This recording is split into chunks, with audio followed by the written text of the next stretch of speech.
విద్యాశాఖ మంత్రి కదా, డిఎస్సి, మెగా డిఎస్సి ఇవాళనే విద్యార్థి విభాగం వైఎస్ఆర్ కాంగ్రెస్ పార్టీకి సంబంధించి రాష్ట్ర వ్యాప్తంగా నిరసన ప్రదర్శన చేయడం జరిగింది. ఇవాళ మెగా డిఎస్సీలు ఎంత మోసం చేశారయ్యా, ఎంత దుర్మార్గం చేశారయ్యా.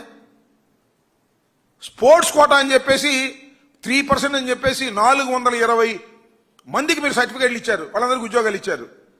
సర్టిఫికేట్ ఒక్కోటి 10 లక్షలు 15 లక్షలకు అమ్ముకున్నారే లోకేష్ గారు, లవకేష్ గారు, అమ్ముకుని వసూలు చేసుకున్నారే. ఇంతకన్నా దౌర్భాగ్యం ఏమైనా కావాలా?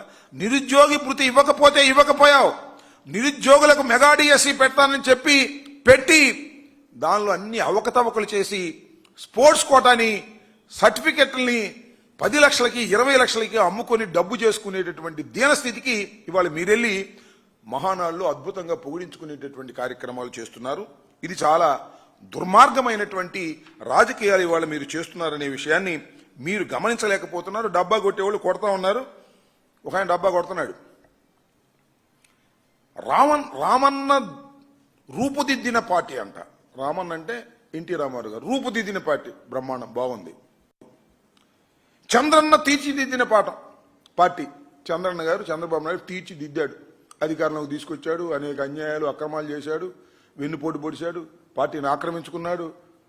చంద్రబాబు నాయుడు గారు ఎన్టీ రామారావు గారు వారసులందరినీ తొక్కి పారేసి తీర్చిదిద్దాడు. ఇప్పుడంటే ఆయన ఎవరు, తెలంగాణ నుంచి వచ్చాడు, ఇక్కడ ఆయన కూడా కాదు. ఈయన తుది మెరుగులు దిద్దుతున్నాడు. ఎవరు? లోకేష్. తుది మెరుగులు దిద్దుతున్నాడు. తుది మెరుగులు కాదు, తుద ముట్టించడానికి సిద్ధంగా ఉన్నాడు. మళ్ళీ 3 సంవత్సరాల తర్వాత తెలిసింది. ఇప్పుడు తెలియదు మీకు. 3 సంవత్సరాల తర్వాత ఎన్నికలు జరిగితే లోకేష్ గారి నాయకత్వంలో తుద ముట్టించేశాడు తెలుగుదేశం పార్టీని అనేటువంటి మాట వస్తుంది. ఎందుకంటే పచ్చ సైన్యం, మా పచ్చ సైన్యం అంటాడు. పచ్చ సైన్యం ఇటువరకేమో, ఆ పచ్చ సైన్యానికి ఒక పిచ్చి లీడర్ దొరికాడు. ఆయనే లోకేష్ బాబు గారు. ఆ లోకేష్ బాబు గారు దీన్ని సర్వనాశనం చేసేంతవరకు వదలడు అనేటువంటి భావన ప్రజల్లో, ముఖ్యంగా తెలుగుదేశం పార్టీ వాళ్ళనే కలుగుతుంది. నాలో కాదు, మాకు కాదు. తెలుగుదేశం పార్టీలో సీనియర్స్ అందరూ కూడా ఈ ముద్దబ్బాయిని తీసుకొచ్చి ఇక్కడ అధికారం ఇవ్వాలని ప్రయత్నం చేస్తున్నాడు. నారా చంద్రబాబు నాయుడు గారు కొడుకు మీద ప్రేమతో ఇతనికి పొట్టకోసిన అచ్చరం ముక్క లేదు, ఊరినే డబాయింపు సెక్షన్లోని బతుకుతున్నాడు అనేటువంటి భావన కలుగుతూ ఉంది.